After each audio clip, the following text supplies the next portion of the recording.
Oui, c'est la seule au monde. Et alors, on est parti? On est parti. Allez. Bon, ça va Natacha? Oui, ça va très bien. Comment tu te sens avec ce grand sourire? C'est une excellente journée. Il fait beau. Je profite un maximum du lac, de la nature, etc. Donc pour moi, c'est juste parfait. Non, mais là, je suis vraiment bien. Je suis vraiment dans une bonne phase, etc.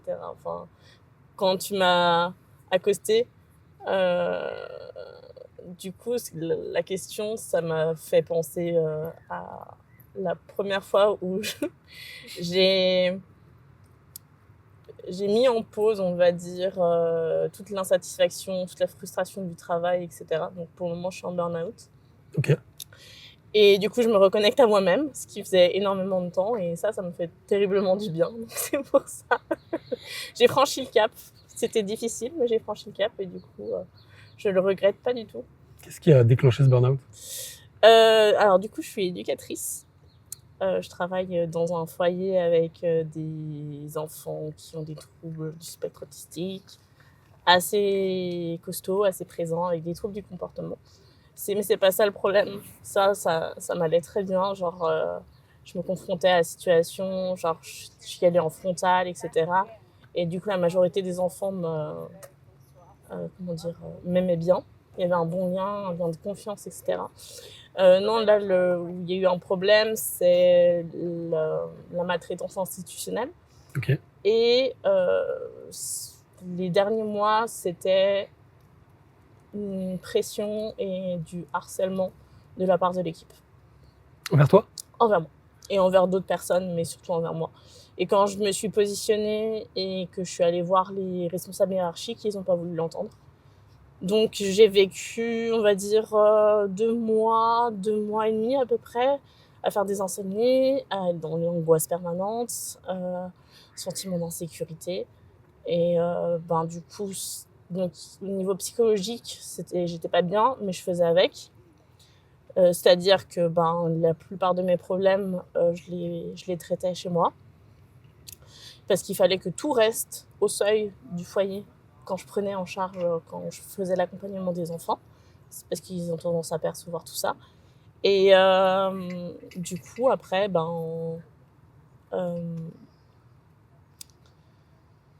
je sais plus où est-ce que j'en étais, mais en Tu laissais les problèmes un petit peu en dehors, c'est quoi. ça. Et du coup, ça c'était ok. Sur le plan psychologique, j'arrivais à faire avec. Mais du coup, il y a les problèmes physiques qui ont commencé à se faire. Donc, Ok. ça a commencé par des blocages du dos, de la boule au ventre, mais bon, ça, du coup, je le faisais quand même. Et là, le dernier signe qui m'a fait, c'est des palpitations cardiaques alors que j'ai même pas 30 ans. Donc là, je me suis dit, ouf, on va arrêter, on va arrêter les freins. Ouais. Donc j'ai pris rendez-vous et du coup, depuis, je suis en burn-out. La psychologue et le médecin, ils sont totalement d'accord du fait qu'il faut que je parte de cet environnement qui est ultra toxique pour moi. Et puis voilà. Qu'est-ce que... parce que le burn-out, c'est quelque chose qu'on voit de plus en plus souvent. La manière dont tu l'exprimes, c'est quand même assez intense. Il y a des répercussions, c'est psychosomatique, des répercussions physiques. Avec le recul, parce que du coup, tu as du recul sur la situation, qu'est-ce que tu ne referais plus? Me donner autant et surtout persister autant de cette lancée. Après, je savais ce que c'était le burn-out parce que ma mère est infirmière. Elle a déjà été dans cette phase. Après, ma mère, du coup, avait plus un burn-out avec dépression. Elle est vraiment allée très, très loin. Et moi, du coup, je me disais, je suis pas encore à ce stade, je peux encore continuer, etc. Parce que je voulais pas lâcher les jeunes que j'appréciais. Et du coup, je me sentais utile et je me disais, ils ont besoin de moi. Et du coup, j'ai forcé par rapport à ça.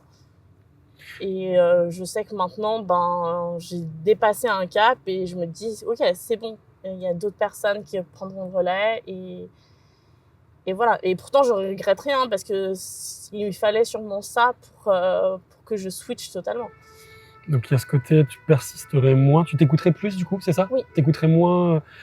Bon là pour le coup c'était parce qu'il y avait ces jeunes que tu as voulu aider, continuer à être présente. C'est ça. Qu'est-ce que ça t'a apporté cette phase, si tu devais en tirer une leçon?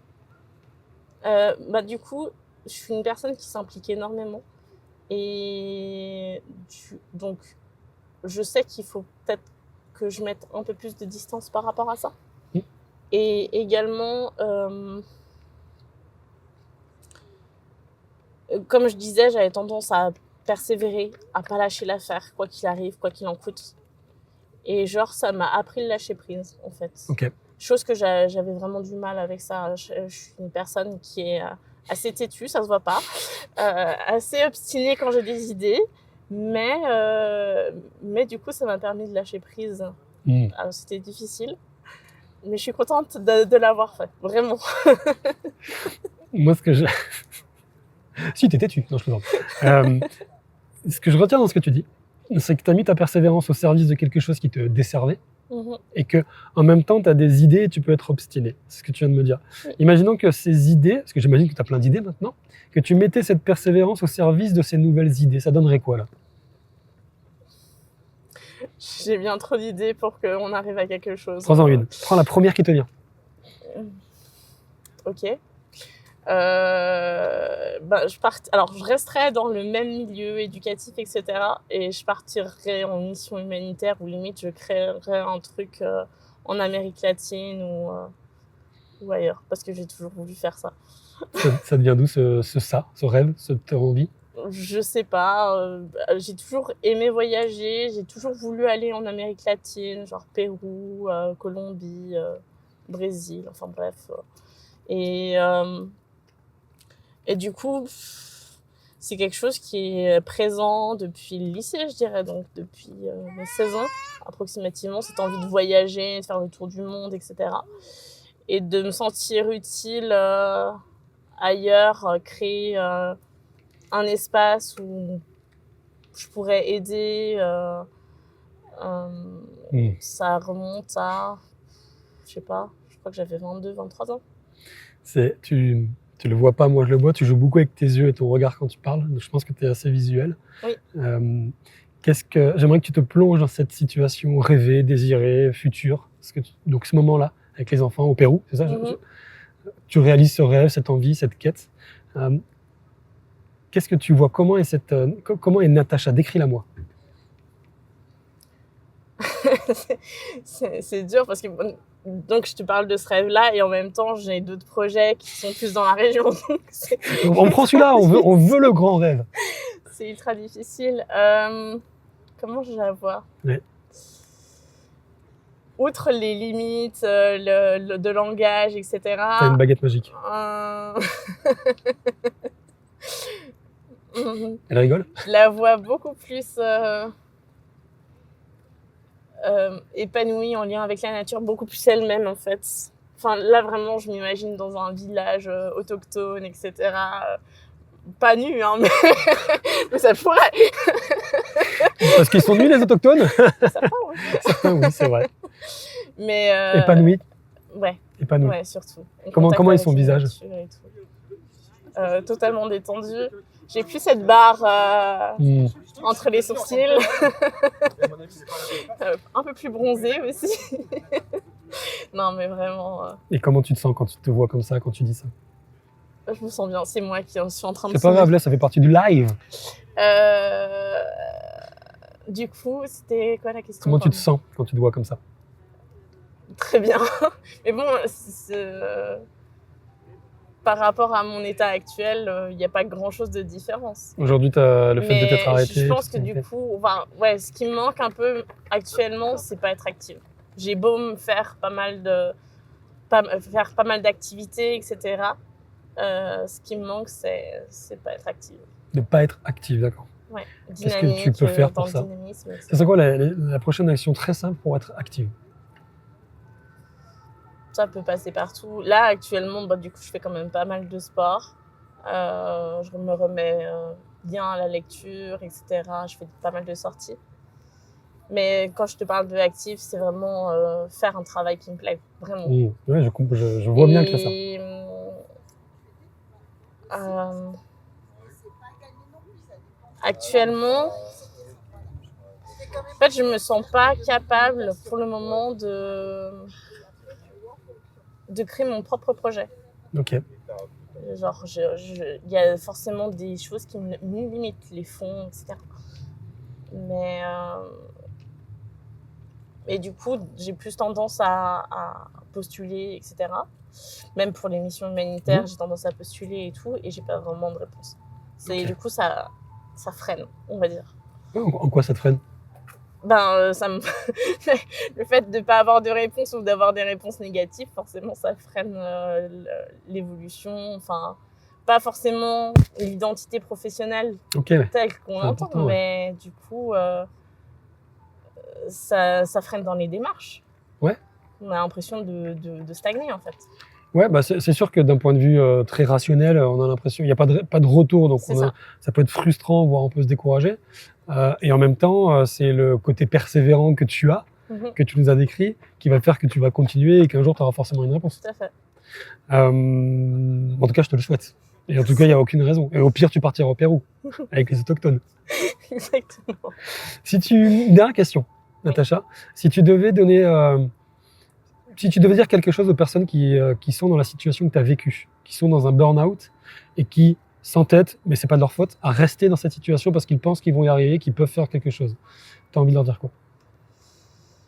Je leur dirais d'écouter leurs proches, parce que très souvent, c'est eux qui vont sonner la sonnette d'alarme, qui vont dire il y a un truc qui cloche, etc. Fais attention à toi et tout. Et je les ai pas forcément écoutés dès le début. Et pourtant, c'est eux qui sont le plus à même. De toujours rester entouré, parce que durant le burn-out, il y a certaines personnes qui ont tendance à totalement se renfermer sur elles-mêmes. Enfin, moi, j'ai vu ma mère, elle s'est totalement renfermée sur elle-même et je devais la tirer dehors pour qu'elle sorte, pour qu'elle reprenne du plaisir, et ça a fonctionné. Et du coup, moi, j'évite de tomber à tout prix dans cet écueil-là, en fait. Donc vraiment, genre, je vois beaucoup mes amis, on discute énormément, etc. Que ce soit philosophique, que ce soit bouquin, enfin peu importe. Même les tout petits riens de la vie, ils sont au courant de tout. Et ouais, vraiment être entouré et se dire que soit ça passe avant tout, quoi qu'il arrive. Parce qu'il y a un moment ou un autre, les gens, ils ont tendance à vampiriser et il faut couper ça. Il faut vraiment couper ça. Super conseil. Merci, merci Natacha. Super moment avec Natacha, un grand moment de coaching. Pardon. Ah ouais, d'accord, tu me regardais pas, quoi, en fait. C'était le petit chien, en fait. Oui, je comprends. C'est vrai que les chiens sont plus intéressants que moi. Pardon, vas-y, on est à Bon, c'était super sympa, Natacha, qui a quand même vécu un burn-out lié à du harcèlement. 2024, quoi. Putain, les gars, arrêtez d'harceler. Lâchez-vous, faites confiance aux personnes. Bref, moi, ça me touche toujours, ayant été moi-même manager. J'espère ne pas avoir harcelé des personnes. Mais là, on est face à une personne qui a vécu ça, qui a subi ça, avec un message assez puissant. Et en tant que coach, on a évidemment envie de faire plein de choses pour cette personne. Mais comme on est coach, on ne fait pas, parce que le but, c'est pas de conseiller, mais d'orienter, de questionner, de permettre à la personne de trouver sa voie et de se mettre en mouvement, ce qu'on a essayé de faire. Vous l'avez peut-être compris avec ces quelques questions sur son rêve ou ce qu'elle souhaite atteindre. Voilà, donc grand moment, j'espère que ça vous a plu. Faites-nous vos retours. Et puis Maxime, si tu veux continuer à filmer les chiens, vas-y, s'il te plaît.